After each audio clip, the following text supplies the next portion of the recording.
Related by yes. And this morning you're in for an especially compelling presentation. Now, I don't boast too loudly to an Alaska crowd that my wife and I spend most of the winters in the California desert these days. And one of the big attractions there is an annual Writers Festival, which attracts America's top writers and political analysts. And that's where I first saw this morning's speaker in person. At last February's festival, Richard Haas knocked it out of the park with his new book, The Bill of Obligations, which is especially timely in this election season and for our conference theme. I'm sure everyone has seen Dr. Haas on national TV, where he analyzes issues 6 feet. from the current Tonight, east wind 45 knots. Seas. He is President Emeritus of the Council on Foreign Relations, served 3 presidents, and is the author or editor of 14 books on American foreign policy. And we have copies of his latest book for sale here, and I can verify that it's a timely and insightful read. And I would note that the Society acquired a box of these, so the proceeds come back to us. So I encourage you to pick up a copy in the sale room.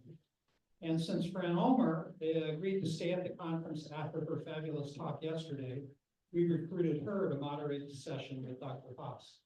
So let me turn over the mic to Fran and Ambassador Richard Haas.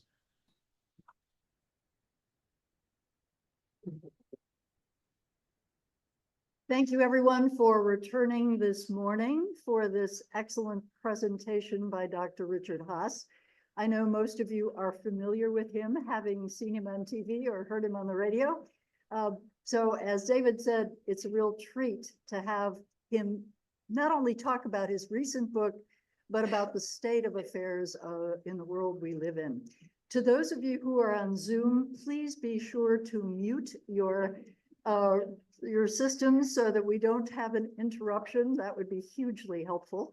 And I will just ask, Richard, I know you are going to join us for about an hour.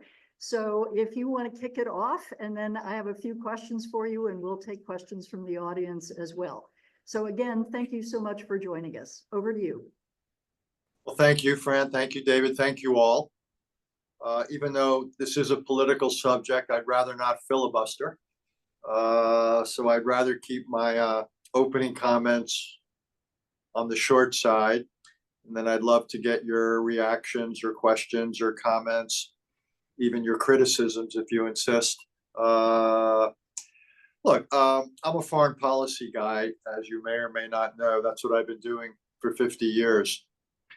I've been lucky enough to do it I worked for Jimmy Carter, for Ronald Reagan, and both Presidents Bush.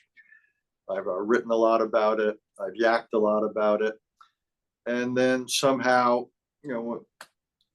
came to the point where I thought that for all the foreign policy inbox includes now, and it includes a lot, what's going on in the Middle East, what's going on in Ukraine, what is going on or could go on in the South China Sea or with Taiwan, what's going on in the Korean Peninsula, the increase in the number of nuclear weapons in the world, climate change, pandemics, strong states, weak states. It's a long list. If you're a foreign policy, I gave a talk the other night at NYU to a few hundred students, and I basically said, if you're focusing on international relations, the good and bad news is you probably won't find yourself unemployed. Peace is not at hand. This is one of those moments, but one of the reasons it's such a worrying moment, and explains how I got into this, is because of what's going on here in the United States. That we're politically divided and distracted in many ways, and there's no consensus about our role in the world. There's an inability to meet a lot of our internal challenges. We've seen it with immigration issues. We see it in the slow motion crisis that is the accumulation of debt. We no longer set an example that many in the world wake up to and want to emulate. And we've introduced a lot of uncertainty, which is dangerous given that a lot of our foreign policy is predicated on predictability and reliability. That's what alliances are premised on, and we can't. We're not in the position to assure people anything like we were for the last three-quarters of a century. So that's all that led me to focus much more on things internal here, on the state of American democracy. And I read a lot about the subject, and in many cases, I hadn't read about it for a long time. And like, I don't know about you, Fran, or others, I hadn't read the Articles of Confederation since I was in, I think, junior high school or high school. Well, in the course of doing this, I read that, and I read any other, reread the Federalist Papers, read any number of Supreme Court decisions, read any number of histories, and got educated or re-educated about things internal. And I noticed there was a lot of work going on in this area, and virtually all the work, all these commissions and all these experts were getting together, and they were basically saying, after close to 2.5 centuries, after a country that began with 3 million people and now is north of 340 million people, they were all recommending all sorts of structural changes. Do this with gerrymandering, or this with voting, or this with the electoral college, and so forth and so on, or strengthen this branch or weaken that. And the more I looked at those things, some made sense, some didn't. But what they had in common is virtually none of them was going to happen, because there wasn't consensus to do it. And it's a little bit like in my world, UN Security Council reform. The UN was invented during World War II. If we were going to design a Security Council now, there's zero chance we would design the one we have, populated as it is. But you can't get change, because any conceivable reform advantages some and disadvantages others. Same with a lot of the ideas being put forward to reform American politics. There's inevitable winners and losers, and shockingly enough, it's good you're all sitting down. Those who perceive that they would lose tend to resist or obstruct those suggested changes. So my view was, okay, instead of writing or putting forward more ideas which aren't going to go anywhere, no matter how virtuous they may be, why not think about things that we can do? And this is all premised, again, on the idea that American democracy is worth saving, and it's in some trouble. And we can talk about the examples of trouble, but I don't think I need to make the argument. I think the trouble is pretty evident. I'm happy to discuss it when we get around to it. So I began from the premises that it's worth keeping, it's in trouble. What do we have to do? And I emphasized two things. One is things that every one of us could do. We don't need legislation. You don't need Supreme Court decisions, but things that we could do, and the we could be individual citizens, could be teachers, could be parents, people in any walk of life, don't have to hold elected office, could do. And these are behavioral things. Getting more informed, and we can talk about that, or getting more involved. And we're going to have an election in less than 25 days. Upwards of 160, 170 million Americans will vote, but that's probably still only 2/3 of those who are eligible. Another 75+ million could vote and won't. Many of the 165 or so million who will vote will not have read up or in any way on the various candidates and their positions on policies that will have the potential to affect them. So, I'm a great believer in making Americans better informed and getting them more involved. Then I looked at other things, behavioral things, to reject violence, to be open for compromise, to be civil. Essentially, behaviors that I thought would not solve problems in and of themselves, but would create a context, a culture, a society where we had a better chance of tackling some of the many things that ail us. The whole idea was to move away from a conception of citizenship that was strictly rights focused. Don't get me wrong, I'm all in favor of rights. This is on the record. I'm glad to say that on the record. I think rights are central to the American experience. We wouldn't have had a constitution without a Bill of Rights, which was the price of ratification for several states. but rights alone do not make a democracy. Rights inevitably clash. So what do you do when they clash? How do you work out the friction? A woman's right to choose versus the rights of the unborn, or the rights under the Second Amendment to bear arms versus the rights of individual or collective safety. I can go on and on. So how do we reimagine citizenship in a way that continues to place a focus on rights, but not an exclusive one, but also talks about obligations, the obligations we owe to one another, everybody on this screen, and the obligations of each of us to this collective of ours, to this society and this country, and how do we come up with a different balance? How do we reimagine citizenship so it includes and emphasizes rights, but not exclusively, but also includes and emphasizes, again, these obligations to one another and to the country. So that's a big part of what the book is. And the other thing is I had 2 policy initiatives that I believe would be extraordinarily helpful in addition to these behavioral and attitudinal things. One is civics. I do not believe that anyone should be able to get a high school or college degree without having been exposed to a civics education. Right now you can. We've got over 4,000 colleges and universities. You can graduate from virtually all of them without having been exposed to civics, if you just navigate your graduation and distribution requirements, as most students do. And I just think that's wrong. We'd never let a kid graduate high school or college absent or lacking reading skills, critical thinking, the ability to write, the ability to speak, the ability to deal with computers and the internet. Why is it any less important that we let them graduate without being prepared to be a citizen? Why is civics so, how has it become so not a priority? So that's one thing, and we can have a conversation about what the content of that might be.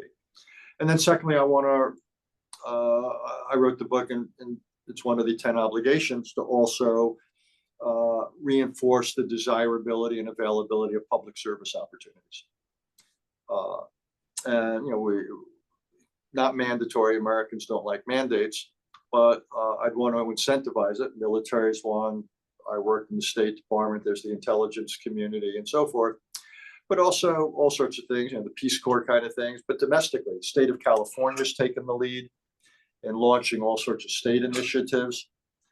Other states are picking up on it. Federal government just introduced a new climate corps. I don't know what Alaska is doing.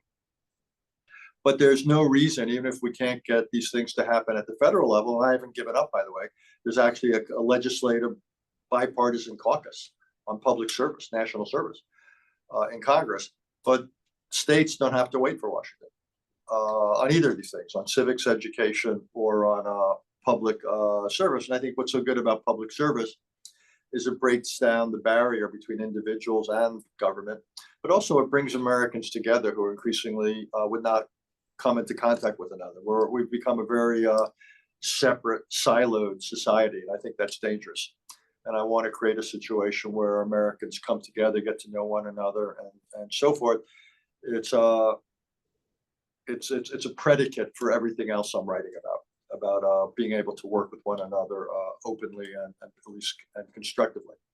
So that's the background to the book. It's basically to change the conversation in this country about citizenship, to encourage people to get informed and involved, to encourage behaviors that I think would open the possibility of Americans finding some common ground. Specifically believe we ought to have a mandate for civics education. Specifically believe we ought to have public service be far more available than it now is. We add all these things up.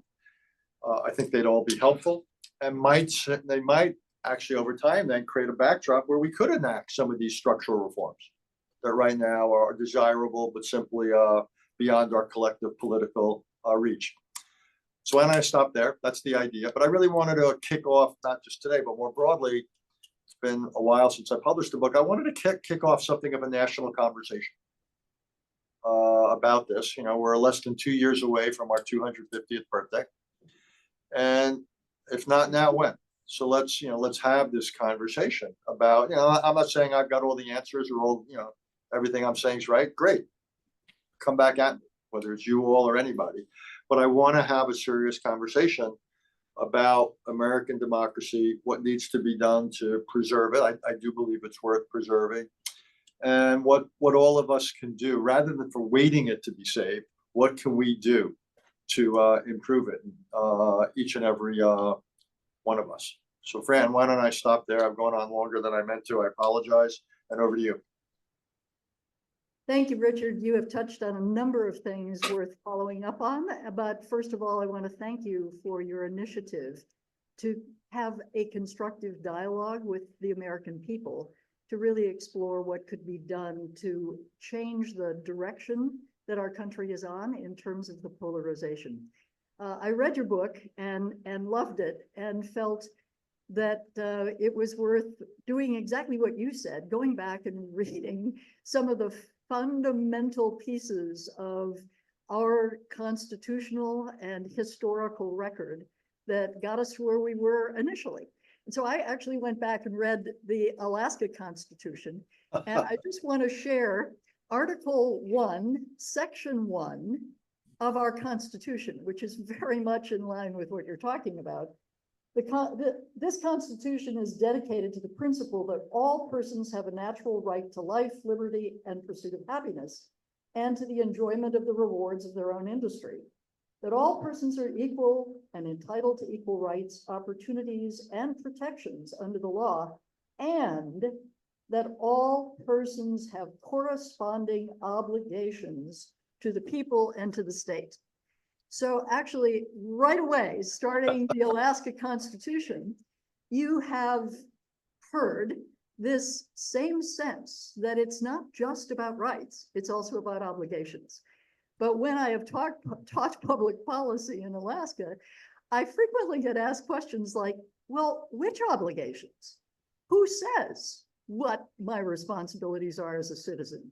And your book addresses a bit of that in the Bill of Obligation, not so much in a mandatory fashion, but in these are things that are kind of common sense ways in which a citizen can more effectively and responsibly participate in American democracy. So thank you for the book and for the way in which it stimulates thoughts about exactly what those obligations are. I guess my question in this space is, how do you get people who have such very different opinions about what it is that should be taught in civics and what it is that might be an obligation during these times? As you know, I mean, book banning has become rampant. The notion that we can teach patriotism by simply asking every student every morning to say the Pledge of Allegiance or sing the Star-Spangled Banner, as though that somehow equates with understanding democracy or their role in being a good citizen. How do we get past the kind of what I would describe as almost superficial arguments about what it means to be a patriot, what it means to be an American, to actually be able to construct civics in a way that gets at the deeper meaning of what citizenship is all about? Thoughts? Many thoughts. Thank you. I didn't know that about the Alaska State Constitution. Very cool. And just one thing you said, what makes obligations is they're not required as a matter of law. If it's short of law. These are things you should do rather than have to do. And that's where I try to draw the line. We don't mandate in this society that you show sportsmanship, but maybe, yeah, it's something we value. We don't mandate that one, for example, gives a percentage of one's income or wealth to charity, but these are things we believe should be done. So we encourage behaviors. And I would say a lot of what I'm writing about are not matters of the law. You can't require as a matter of legality that someone is civil, that someone is open to compromise, that someone is informed. These are not things these are not matters of law, but these are areas of norms and behaviors of characteristics we want to encourage in the society, and we can encourage them in our schools, people who give who have pulpits, religious institutions, parents around the dinner table. There's lots of ways to, businesses can do it with their employees. There's lots of ways to encourage behaviors. Again, it's one of the reasons I wanted to get these ideas out there. I'm not saying I've got, again, the last word, and there may, I'm open to other obligations. If somebody has his or her own list, knock yourself out. Let's bring it to the conversation. But I think it's a useful and necessary conversation. Look, the civics is hard. Let me give you a parallel experience I had. I was the U.S. envoy to Northern Ireland, one of the more divided societies in the world. And I went back after being the U.S. government envoy for 3 years. I went back. I was brought in by the parties themselves in Northern Ireland, the so-called 5 parties of the executive and the assembly in Northern Ireland. I was the person they agreed on could help them deal, among other things, with what they called the legacy of the past, the troubles, the 3 decades of violence, and so forth. A lot of unresolved questions, a lot of unresolved issues. And one of the ideas I had, and I was worried, is that there was no place for people in Northern Ireland, be they Catholic or Protestant or whatever, to go to learn the history of Northern Ireland, of the Troubles. And I was worried a little bit on the Santayana idea that if people didn't have a realistic sense of what happened, it would increase the odds at some point we could go back to something like it. So I tried to create a museum of the history of the Troubles, and I failed. And but I learned a lot in the process. And the idea was, I thought there were certain things that everybody needed to know that couldn't be disputed. This is what happened on a certain day. That's simply factual. Now, why it happened on a certain day, that's interpretive, and there could be multiple interpretations. The consequences of it, again, interpretive, could be multiple interpretations. And that was my approach now to history here and to civics here. There was, there's only one Constitution, one Articles of Confederation. There's this or that Supreme Court. So there's, decision. So there's things that, or there's this war, there's Civil War, and here's the cost of it.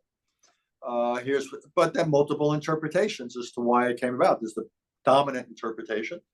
There's subsidiary or alternative or whatever you want to call it, interpretations. Here's the consequences and so forth. And I thought one could do it that way, that one could design a civics curriculum up to a point that would have certain things that everybody would be exposed to. And then there would be multiple, it wouldn't be to impose a certain view. There wouldn't be a single view of history or of civics, or but there would be a range of what I thought were representative or responsible views. And the process of getting to it would be important. And you may be right. It might be impossible in this day and age to get there, but maybe not. My instincts are, if I were running a school system in a state, to bring various stakeholders there and try to do it. Try to, have some town halls, have people conversing, have experts come forward with a draft proposal, have people debate that. Worst comes to worst, you can't agree, worse than where you are now. But I think we pay a price for not teaching it. By the way, let me just make clear, I can't find that there was any anti-civics movement. We used to teach civics more than we do now. I think what happened was almost like the old kids game of musical chairs, that we started introducing other mandates on STEM and other stuff, and civics a little bit got squeezed out. There wasn't a big pro-civics constituency, but there were a lot of other constituencies for other things to be taught. And then at the college and university level, our culture is such, we hate telling people what they have to do, or people hate being told what they have to do. So everybody can basically design his or her own education to a large degree, which I tend to disagree with, but there you have it. I'm a dinosaur. And so we are where we are. But I would take a run at this. I would love to see more colleges and universities say, look,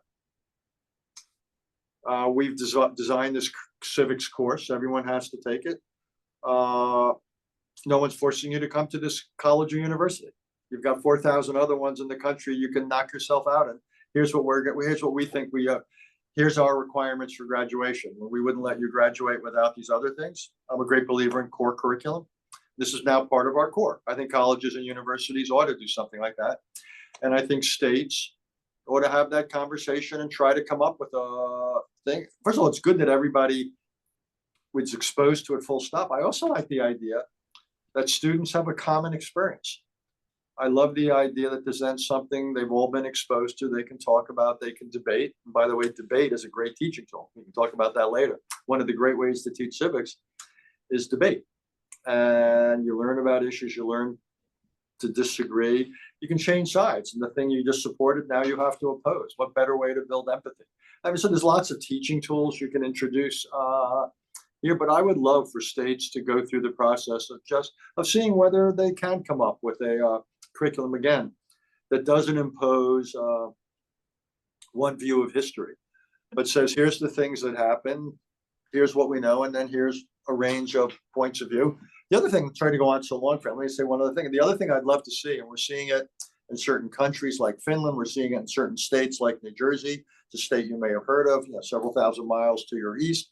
But there's a whole curriculum about what's called information literacy, to teach students how do you navigate the internet? How do you navigate a world where information doesn't come at you with these yellow Post-it notes saying this is to be believed and this is not. This is factual and this is not. How do we make students more capable of navigating this sea of information, but also this sea of misinformation that is modern society, and that we give them certain tools and skills. And that's something also that I believe is a necessary dimension of civics, of preparing people to be citizens, and should be part of the curriculum. Actually, the course on how to navigate the information world we live in now would be useful at all ages, not just for the students. This conversation is reminding me that 25 years ago, when I was lieutenant governor, we undertook an effort to come up with a standardized curriculum for civics. And it wasn't mandatory. It was simply a program that we did and made available to schools.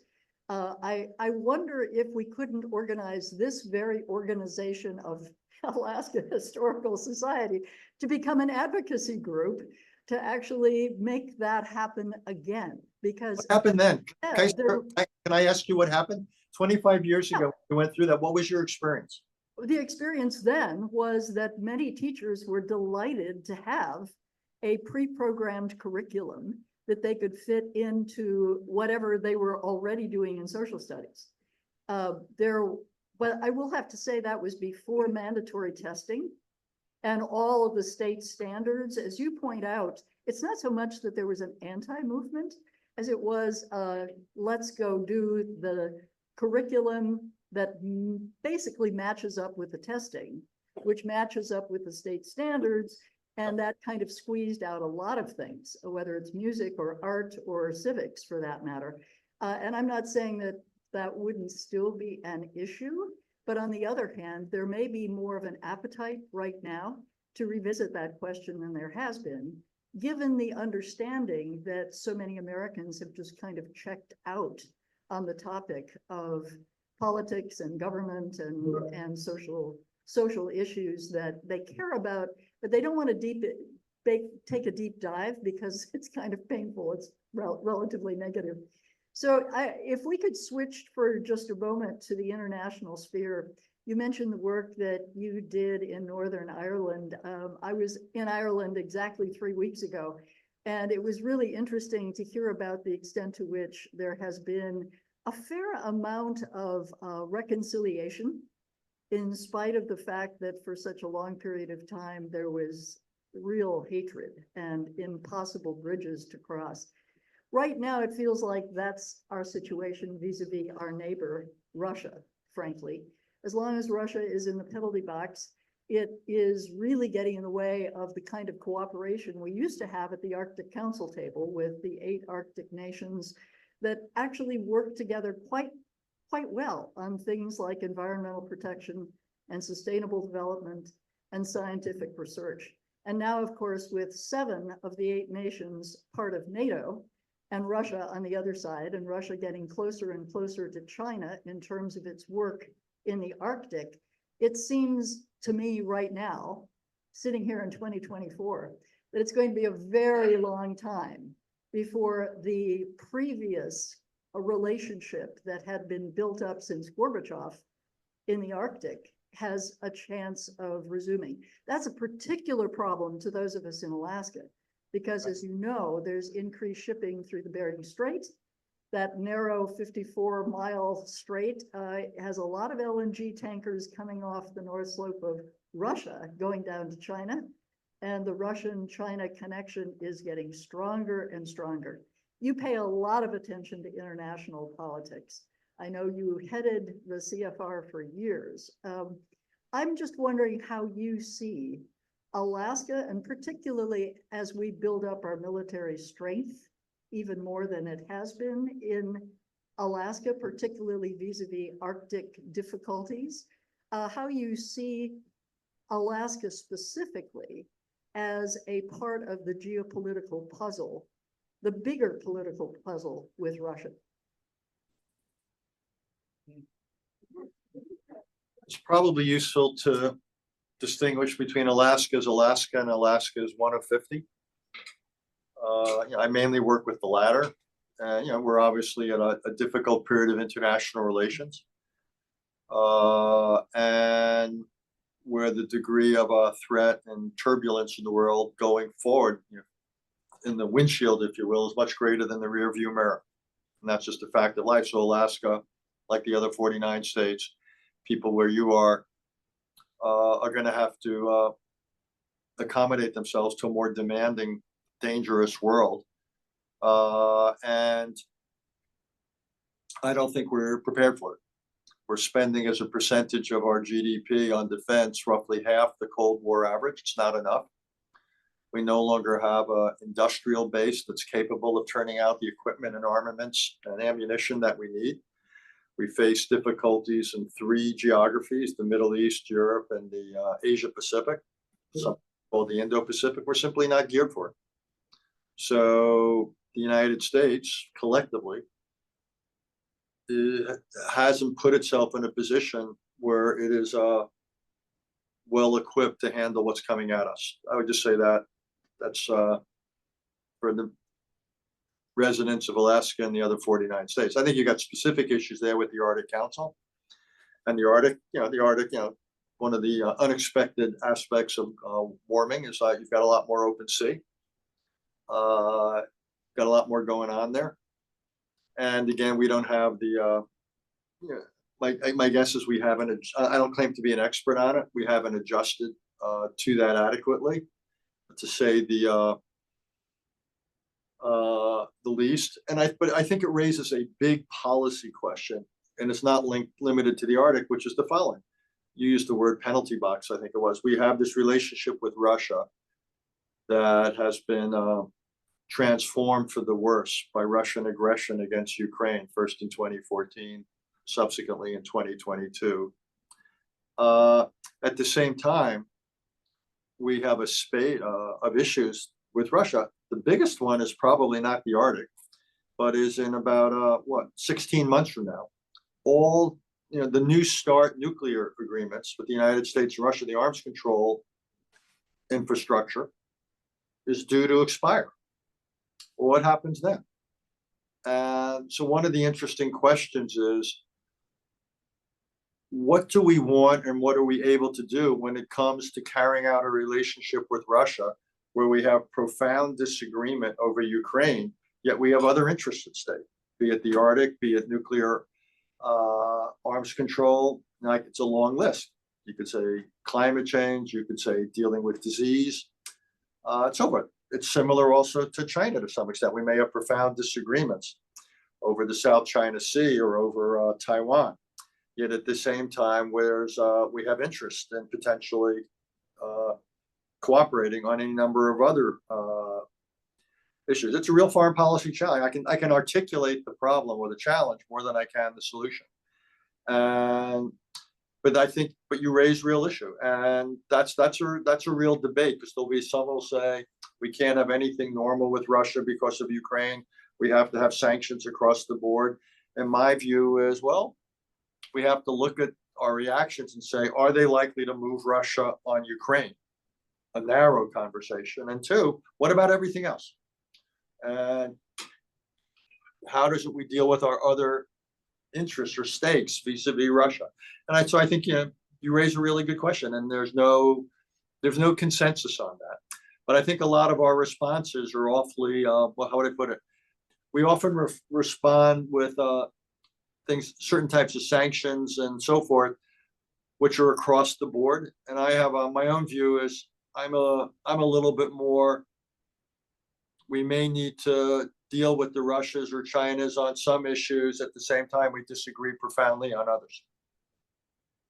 For those of us who follow Arctic issues quite closely, many of us have argued that the scientific cooperation with Russia at some level really needs to continue. We have shared problems like permafrost thaw and the extent to which that impacts infrastructure, whether it's oil and gas infrastructure or villages. So I'm sympathetic to your point of view. It's just really hard. And I believe you were trying with a sort of track 2 approach with Lavrov to maybe open up some dialogue with Russia, even over Ukraine and other things. I mean, I don't know how much of that is public or how much of that you are able to talk about, but that does raise an important question about the role of people just like you in keeping lines of communication open. I wonder if you think that that is something that is going to be viable after the election. People-to-people contacts, whatever you want to call it, there's nothing new about them. We had it during the Cold War, groups like Pugwash, any number of others. You mentioned my meeting with Sergei Lavrov, the foreign minister. We had that one meeting. My view is such meetings are fine. They ought to be coordinated with your government. You ought to let them know what you're thinking of doing. You ought to let them know afterwards what transpired. I always make it clear I'm speaking for myself. There were times when I worked for various administrations where even when I was in the government, I couldn't speak for the government. I certainly can't speak for it now. And I make that clear. I'm not negotiating. I'm not representing. I'm just simply giving you my take on things. Make of it what you will, and I'm listening hard to what you've got to say, and I'll make of it what I will. And so I tend to think those things don't do harm. I don't think right now, in certain cases they do a lot of. There's a lot of upside if you're in situations with interlocutors that aren't in a position to do much more than repeat the formal positions. Then it's not a good use of your time. So I think you just have to make the assessment that the exchanges are to some extent real, which means that the people on the other side have a little bit of room for maneuver, can put forth things to explore a little bit that go beyond the standard talking points. And you can always give them things to think about. And you can say, look, I'm not speaking for the US government, but in my view, this might be a way to think about this, or this might be an area of some overlap, and they'll make of it what they will. So I tend to think such things are potentially useful. I wouldn't exaggerate them at the moment. I'm not involved in anything formal or informal, but it could come back again. Again, it's historically they've been useful, particularly, by the way, at times when things aren't going great at the official level. It can be a way of introducing certain things, and it could then migrate potentially into the official channel. We've certainly seen science diplomacy play an important role, whether it's nuclear or other things. So I certainly agree with you.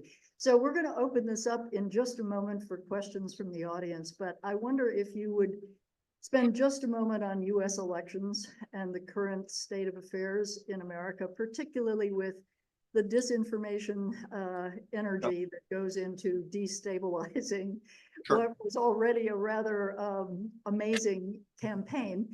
Any comments on where we are at in that space?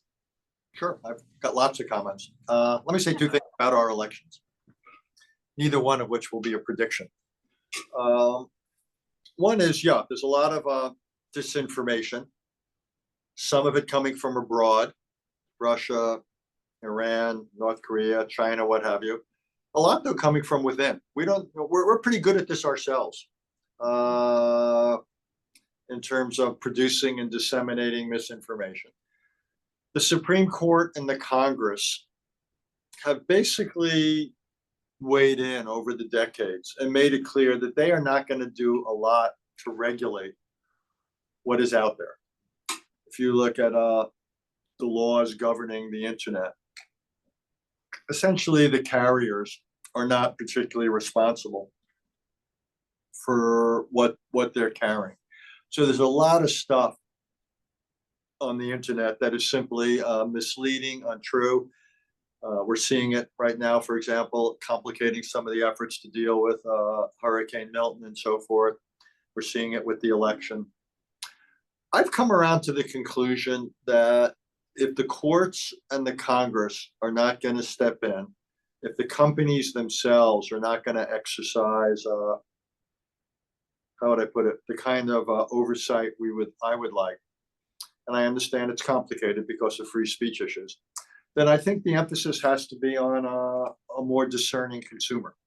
And it brings me back to what I mentioned a few minutes ago about information literacy. I think the only hope is to get Americans up to speed on these things more, so they will be more discriminating and more skeptical when they read or hear or see certain things. So if you can't, how would I put it? If you can't limit the supply of what's out there, you can affect the demand. And that would be the way I would go about it. I think that's probably the best thing I could do. The other thing I was going to say about the election is not exactly what you asked, but since you opened up the topic, because it gets at some of the themes of the book and this larger conversation about American democracy. You know, we're in the last, 25 or so days, I've lost count, between now and election day. We'll see what happens. But then election day, as we learned last time, is not the end of it. There's then 75 days between election day and inauguration day. And I worry about those 75 days, particularly in a close election. And, you know, we passed a reform of the Electoral Count Act about a year and a half, 2 years ago, but that doesn't preclude or prevent all sorts of challenges, or even, I'll speak less neutrally, mischief making at the state level. So I worry about, in a close election, how the counting of votes, challenges, and so forth. I think things have the potential to get very messy. And then it slows down the process. We only have 2 months from election day to January 6th, which is the day at which the certification has to happen. So in a close election this time, things could be very stressed, and that could lead, among other things, to violence. So I'm just pointing this out, that I think, you know, there's 3 phases here. There's the now through election day, and that's one set of challenges for this democracy. There's the 75 days after election day. And then there's the 4 years after inauguration day, and whether American democracy can function at a level adequate to the internal and international challenges. And I think there's reason to be concerned about all 3 periods. Let me just put it out there. I couldn't agree with you more. I used to be responsible for 8 years for running elections in this state. And I was really surprised when I first started in that space, how little people understood, including me, about actually the logistics associated with running elections and making certain that they were as accurate as they could be. And honestly, given the many moving parts, including volunteers who are part of that process in pretty much every state, it's amazing that it has really only recently become such an issue. And I think it is, back to your point, people don't really understand enough about our system, or about how the mechanics of our system actually have worked for many, many years really quite well. Reestablishing trust is front and center a priority. And if community dialogue can help with that, as you are suggesting, I think it would benefit long, long into the future. So I'm going to open this up for questions or comments from the audience and ask David to help me get the questions. So raise your hand if you have one, please. Down here. And we'll repeat the question for you, or David will.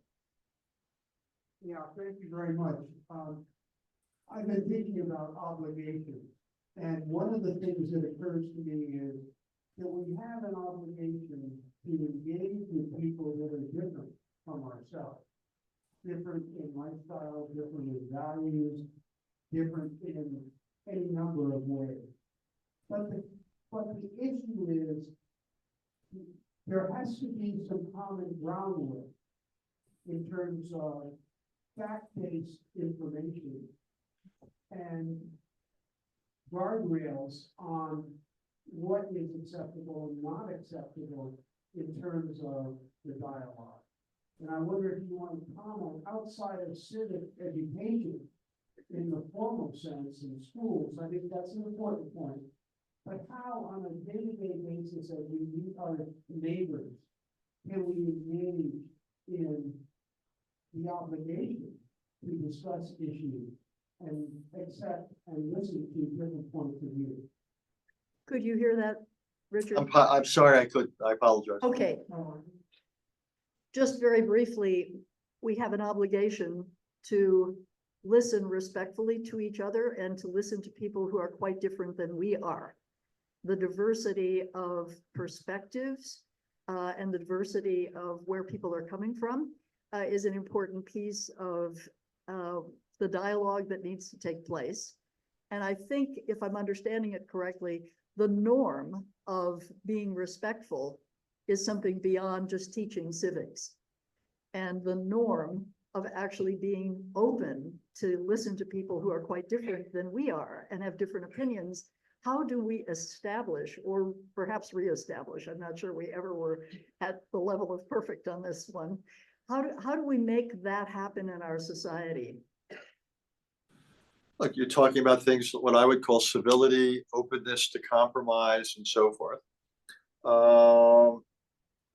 One of the ways you make it happen is through civics education and debates and things like that, where younger people learn the importance of listening, and you might actually learn something. Or also, even if you end up disagreeing profoundly, it's a chance to influence the other person, or there might be a way to find common ground, to compromise, so you can't get all of you want, but you get some of what you want. Or you may not be able to find common ground on the issue of the day, but your relationship isn't destroyed, and you can find common ground on a different issue tomorrow. So I think there's rationales or incentives to be open to compromise, to do things in a civil way. I think you can teach it. I think people in positions of leadership and authority can both demonstrate it. You've had various governors and around the country have the civility movement, which has been fantastic. Governor of Utah is one. I did a thing at the Business Roundtable a few months ago, and you had the governor of Pennsylvania, Josh Shapiro, and I think it was the governor of Utah. I could be wrong. Might have been Oklahoma. I apologize. And it was just a fantastic example of governors from different parties who were watching what the other had been doing in a state and borrowing ideas that seemed to work, and so forth. So I think you want to have situations where people can come together.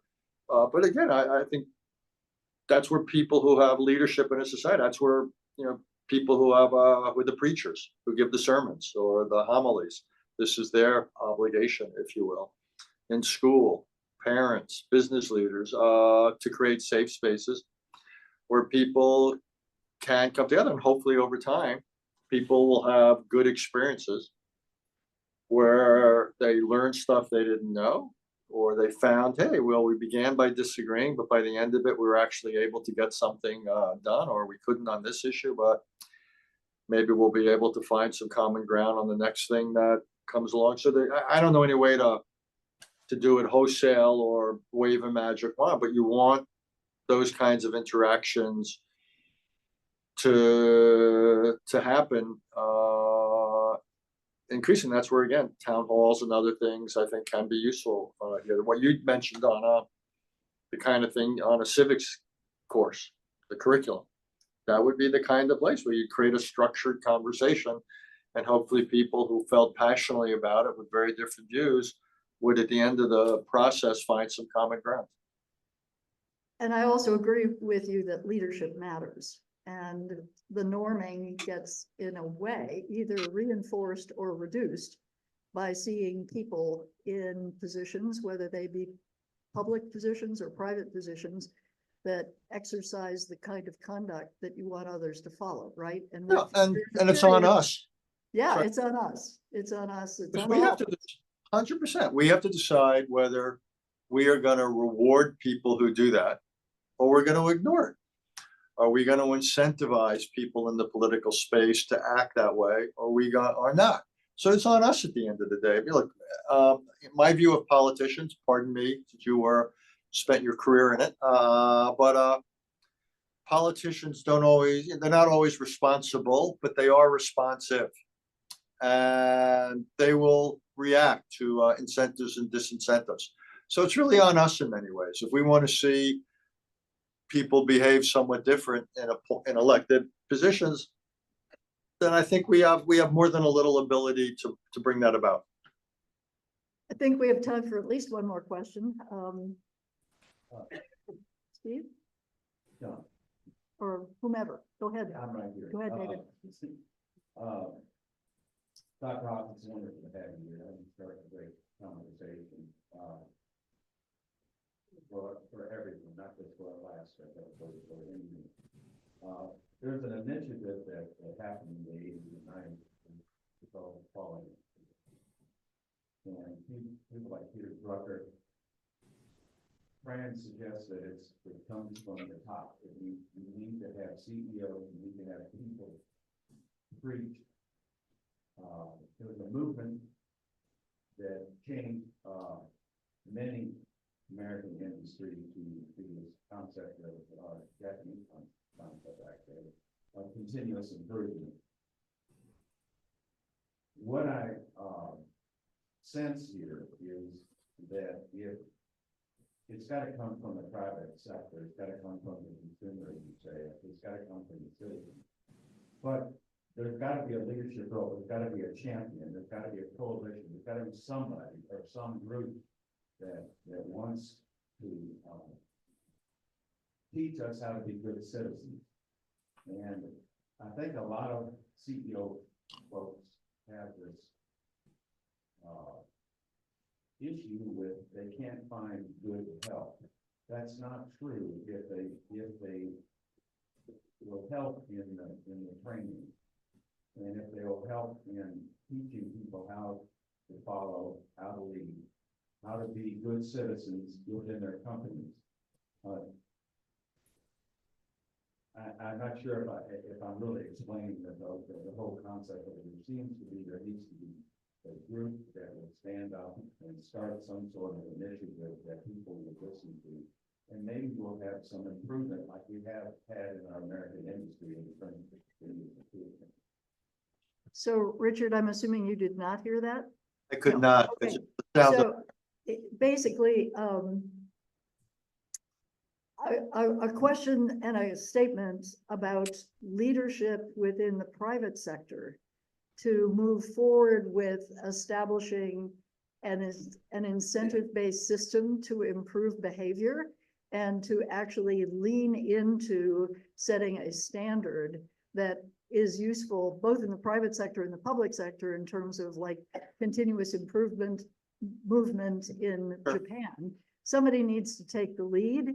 It doesn't just happen. It would be great to see that. Do you see any indication that there is an entity out there, or like you said, at least a couple of governors that might be interested in providing leadership in that space? Look, there's a lot of interest in this area. I've traveled around the country talking about it. I'm pleasantly surprised how much it resonates and how much is going on. I've been part of the American Bar Association Task Force on Democracy. I'm part of some other groups that are out there promoting educational change, public service. There's a lot percolating. Is one thing. Private sector could help in a couple of ways. One is to make it clear that businesses could say, well, we'll be more likely to hire people who have public service experience. You see it now with hiring veterans. They could also hire people who, for example, have come through other forms of public service at the state or national level. To incentivize people to have those kinds of experiences. I would think that would be helpful. They have philanthropic arms. They can provide support for programs in schools or outside of schools, debate clubs, civics groups, and so forth. Employee resource groups. So I think the private sector can do a lot. A lot of firms have all sorts of programs in the philanthropic space, encouraging the employees to do things in the community. So they can do that. They can give people a day off on election day to vote or to work at polling stations. There's things you can do in the private sector, I would think. Great, thank you. Steve, get the last question. Thank you very much. We identified much of the problem. I'm optimistic that we can solve this. A couple of things make me optimistic. One is the initiative in the state of New Jersey. We have here in Alaska, a state senator who is trying to organize legislation to mandate civic education. What makes me optimistic are not just those things, but first and foremost, the acceptance of diversity among young people. My wife, a secondary school teacher, I'm an academic. I think I see that young people are much more accepting of diversity than my generation. The other thing that makes me optimistic is that there are some other avenues out there. Sandra Day O'Connor has constructed a wonderful tool for teaching civic education, which is available online, available to all teachers. The other thing that makes me optimistic is that the Boston history professor at Boston College, Professor Heather Cox Richardson, and many of them read daily, believes that there is a widespread movement within America with ordinary rank and file people to restore democracy. So my question is, do any of these things encourage optimism in your view? So the statement about the state of this challenging situation for Steve is optimism, because young people are far more willing to embrace diversity, much more open to change than perhaps our generation. And several movements at the state level, New Jersey, Alaska, et cetera, to actually move forward with civics education. And a sense that there is actually concern within the general public that something should be done and that people are more willing to actually lean into conversations than there has been in the past. So basically the question to you is, do you also have some optimism in this space? And are there other things that perhaps you might want to share with us to give us not only hope, but additional incentive to be part of a solution as opposed to simply articulating the problem? Look, I have a couple of reactions to that. One of the great inherent advantages of democracy is their potential for change and adaptation. So if I didn't believe that we could work our way through this and improve, I wouldn't be doing this. Implicit in everything I'm doing is the potential for positive change. But implicit in everything I'm doing is concern that it won't just happen. And I am worried. I often say, if you're not worried, you're not paying attention. And so I point that out, not to encourage pessimism or defeatism or anything, but I want to convey a sense of urgency. This democracy is worth saving, but it's in trouble, and it's only going to be saved and it's only going to be improved if good people get involved and do something and incentivize elected officials to do good things, the right things, responsible things, and penalize them if they don't, or if they model it in their own behaviors and so forth. So at the end of the day, my only problem with the word optimism is I don't want anyone to be sanguine. It's not just going to get better because by itself, because it should. It'll get better because people who are determined and motivated get involved. So, but if enough people who are determined and motivated get involved, the history of this country shows that constructive change can happen. We're a very different society. We're a very different economy, very different country than we were. We have evolved. And that's the reason, that's the grounds for optimism, that we show an ability to evolve and renew. And hopefully we're up for it now. But sure, I mean, that's why I'm doing this. I believe in a possibility, but that possibility has to be translated into action. Well, on behalf of everyone here, I want to say thank you so much for joining us. Thank you for your words of wisdom. But even more than that, thank you for the undertaking that you are embarking on and have actually for many, many years to give people food for thought and a recipe for action. And in both of those regards, I think this whole room is filled with potential candidates to get out there and go back home and not only encourage people to read your book, but also encourage people to talk with their neighbors about how to make democracy stronger here in Alaska and in our nation. So again, Richard, thank you so much for what you are doing. And with that, we will release you and wish you well and wish all of us well in trying to make American democracy a stronger and more viable way of governing into the future. Thank you. Thank you. Amen to that, and thank you. Be well.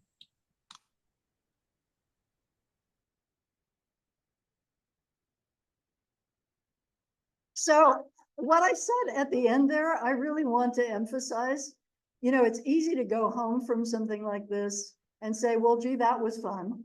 But I would encourage each of you to at least take a moment to talk to your neighbor or a friend, a colleague at work about what you have heard throughout this entire experience, but also Richard's words, because I think it's really true. Elected officials tend to mirror their constituency. And if you don't like what you're seeing get mirrored, maybe you can help be part of changing what it is that elected officials are actually doing and how they're acting. I realize that that almost seems beyond the possible, but it's really true. I think Richard's last point about that was really true, that we can help shape the future by being more engaged, by taking on the hard work of conversations. So whether it's conversations about the state of the world or climate change or anything else, don't leave town without making a promise to yourself to continue this conversation. Thanks, everybody.